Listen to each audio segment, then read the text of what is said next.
Hello friends, welcome to our YouTube channel. आज हम पढ़ेंगे 3 Years she grew by William Wordsworth. ये Lucy series की 4th पोएम है। 3 हम पहले कंप्लीट कर चुके हैं। अगर आपने वो वीडियो नहीं देखी है तो वो देख लीजिएगा, क्योंकि ये तीनों 4-5 पोएम है इसमें और ये सब सीरियल वाइज हैं। तो चलिए स्टार्ट करते हैं। First stanza. 3 years she grew in sun and shower. अब शी यहाँ पे कहा गया है लूसी को। अब इस पूरी पोएम में यही बताया गया है कि लूसी 3 साल तक कैसे बड़ी हुई, किसने उसका ध्यान रखा था। तो वही यहाँ पे कहा गया है कि 3 years she grew in sun and shower, यानी कि 3 साल तक जो लूसी है वो सूरज और शावर का मतलब है रेन, बारिश में। तो 3 साल तक वो सूरज की किरणों से, सूरज में और बरसात में वो पली बड़ी हुई है। Then nature said a lovelier flower on earth was never shown। यानी कि फिर नेचर ने कहा इससे ज़्यादा ब्यूटीफुल फ्लावर, इससे ज़्यादा सुंदर फ्लावर अर्थ पे इससे पहले बोया ही नहीं गया है। शोन का मतलब होता है बोना, कि बोया ही नहीं गया है। This child I to myself will take. और नेचर कहती है कि इस बच्चे की, यानी इस लूसी की मैं खुद देखभाल करूँगी। शी शैल बी माइन, ये मेरी होगी। And I will make a lady of my own, और मैं इसे अपने आप पर इसकी देखभाल करके इसको एक लेडी बनाऊंगी, यानी कि इसकी देखभाल मैं करूंगी। Moving to the next stanza. Myself will to my darling be. Darling कहा गया है यहाँ पे लूसी को, यानी कि मैं खुद मेरी लूसी को both law and impulse and with me the girl in rock and plain, यानी कि मैं दोनों जगह लॉ और इम्पल्स, ये दोनों इसको सिखाऊंगी। लॉ का मतलब होता है न्याय, इम्पल्स का मतलब होता है डिज़ायर, कि मैं ये दोनों इसे सिखाऊंगी। And with me the girl in rock and plain, और ये जो लूसी है वो मेरे साथ जो लड़की है ये घूमेगी कहाँ पे? रॉक में, प्लेन में, यानी कि चट्टानों में, और जो प्लेन एरिया होता है वहाँ पे।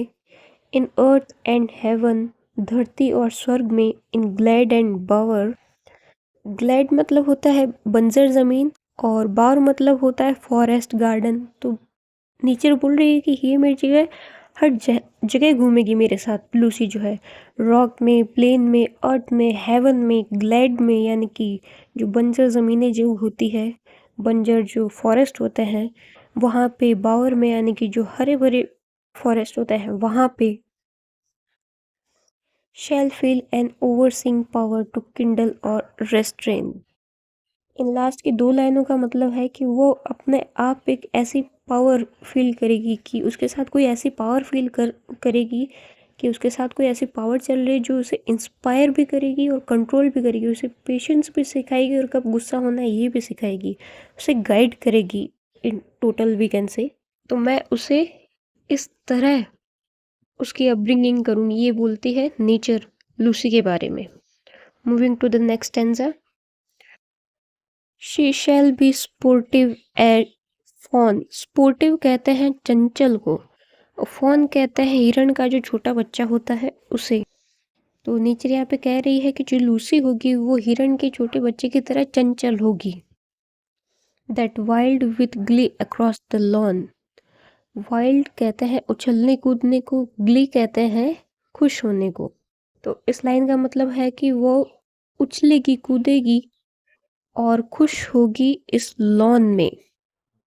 और अप द माउंटेन्स स्प्रिंग्स, और वो दौड़ेगी माउंटेन स्प्रिंग्स, यानी कि माउंटेन में जो झरने बहते हैं उनकी ओर। And hers shall be the breathing balm. अब देखिए यहाँ तक तो वो बोल रहे थे कि लूसी का डिस्क्रिप्शन दे रहे थे कि वो कैसी होगी, नेचर ने डिस्क्राइब किया है, विलियम वर्ड्सवर्थ ने डिस्क्राइब किया है। लेकिन अब वो अलग ही ट्रैक पे जा रहे हैं विलियम वर्ड्सवर्थ, और यहाँ पे कहता है and her shall be the breathing balm and hers the silence and the calm. यानी कि इन 2 लाइनों का मतलब है कि उसकी वो जो सांसें होगी वो लोगों को सुकून देने वाली होगी। Of mute insensate things. Mute का मतलब शांत, इनसेंसेट का मतलब है निर्जीव, नॉन लिविंग। यानी कि लूसी जो है वो नॉन लिविंग थिंग्स की तरह शांत होगी एकदम। तो विलियम वर्ड्सवर्थ ने पहले तो ये कहा था कि वो हिरण के बच्चे की तरह उछलती कूदती रहेगी, खुश रहेगी, और वो जो माउंटेन स्प्रिंग्स है उनकी तरफ दौड़ेगी। लेकिन लास्ट की 3 लाइनों में वो कहते हैं कि वो ब्रीदिंग बाम होगी लोगों के लिए। वो साइलेंस और काम को ज़्यादा महत्व देगी। वो म्यूट होगी, यानी वो शांत होगी, नॉन लिविंग थिंग्स की तरह। तो यही कहा गया है इस स्टेंजा में। Moving to the next stanza. The floating clouds their state shall lend. Floating का मतलब होता है तैरते। तो यहाँ पे कहा गया है कि जो तैरते बादल भी उसे अपना स्वभाव देंगे। स्टेट शैल लैंड का मतलब होता है अपना स्वभाव उसे देंगे। किसे? लूसी को। टू हर, लूसी को देंगे। For her the willow bend. अब विलो एक पेड़ होता है जिसकी जो पत्तियां हैं, जो टहनियां हैं, वो ऐसे नीचे झुकी होती हैं इस तरह। तो विलियम वर्ड्सवर्थ कह रहे हैं कि उसके लिए तो विलो जो है, पेड़ जो है, उसकी टहनियां भी उसके लिए झुकेंगी। Nor shall she fail to see even in the motions of the storm। यहाँ पे कहते हैं कि लूसी जो स्टॉर्म होंगी, जो तूफान आएंगे उसकी ज़िंदगी में, उसे वो ब्रेवली हैंडल करेगी और कभी भी फेल नहीं होगी। वो हमेशा सक्सेसफुल होगी उन चीज़ों को हैंडल करने में। Grace that shell mould the maidens form. Grace का मतलब होता है सौंदर्य, beauty. That shell mould, mould मतलब गढ़ेगा। जैसे कुमार मटके को शेप देता है एक, वैसे ही इसको भी एक शेप मिलेगी, एक आकार मिलेगा, जिसे हम कहते हैं गढ़ना। तो गढ़ेगा। किसके रूप में गढ़ेगा? द मेडन्स फॉर्म, यानी एक युवती के रूप में, एक लेडी के रूप में। By silent sympathy. और इसमें साइलेंट सिंपैथी होगी लोगों के प्रति। सिंपैथी मतलब सहानुभूति, सहानुभूति होगी लोगों के लिए। तो इस तरह इसको एक गढ़ा जाएगा नेचर के द्वारा लूसी को। Moving to the next stanza. The stars of the midnight shall be dear. कि उसे जो मिडनाइट के जो तारे हैं वो उसे पसंद होंगे। टू हर, कि उसे पसंद होंगे। And shall and she shall lean her ear in many a secret place. और वो अपने कान लगाएगी सीक्रेट प्लेस में, यानी कि वो वहाँ की जो चल रही है आवाज़ें जो आ रही है वो सुनेगी। आगे की लाइनों में बताया गया है कि वो सीक्रेट प्लेस कौन सी है। Where rivulets dance their wayward round. यानी कि जहाँ स्मॉल रिवर, जो चंचल रिवर होती है, होकर बहती है। अब यहाँ पे सीक्रेट प्लेस कहा गया था, इसी को कहा गया था सीक्रेट प्लेस, कि जहाँ पे चंचल होकर जो रिवर होती है छोटी छोटी, वो तेजी से बहा करती है, वहाँ पे वो कान लगाकर सुनेगी। And beauty born of murmuring sound. और उस नदी की जो मरमरिंग साउंड है, यानी पानी की जो बहाव की जो आवाज़ है, उसको सुनेगी वो। शैल पास इनटू हर फेस। और वो जो आवाज़ है, जो सूदिंग आवाज़ है, जो प्यारी आवाज़ है, वो उसके चेहरे में समा जाएगी। Moving to the next stanza. And vital feelings of delight. और जो आनंद की जो इम्पॉर्टेंट, वाइटल मतलब कि इम्पॉर्टेंट फीलिंग्स जो है, shall rear her form to stately height. यानी कि उसे गरिमा में ऊंचाई तक उठाएगी, लूसी को एक रिस्पेक्टेबल पोजीशन तक उठाएगी। हर वर्जिन बॉज़म स्वेल।